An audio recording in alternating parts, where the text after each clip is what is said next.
Jā, Saeimas dienas kārtībā ir parādījušies jautājumi, kuri acīm redzot neparādītos nekad citā laikā, bet parādās tieši priekšvēlēšana laikā.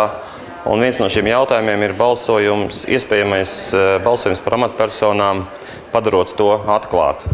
Un mūsu pozīcija ir tāda, ka pirmkārt mēs nebalsosim par šo jautājumu, jo uzskatām, ka šim jautājumam šobrīd nav jābūt dienas kārtībā, jo, kā es teicu, tas ir priekšvēlēšana laika balsojums, nevis normāli tiks diskutēts. Un otra lieta ir tāda, ja par amatpersonām tiks balsots atklāti, tad pēc būtības būs iespējams izmantot to principu, ko patiesībā Latvijas sabiedrībā nemīl jau arī tagad, un tas ir tā saucamais balsošanas mašīnas princips. Jo ja līdz šim ir tā, ka katrs deputāts var balsot par katru amatpersonu nezinot, frakcijas vadītājiem nezinot, kā šis deputāts balso, tad tagad tas, ko piedāvā Vienotības deputāti, nozīmē to, ka frakcijas vadītājiem būs iespējams noteikt un arī būs redzams, kā balso katrs konkrētais deputāts par katru konkrētu amatpersonu.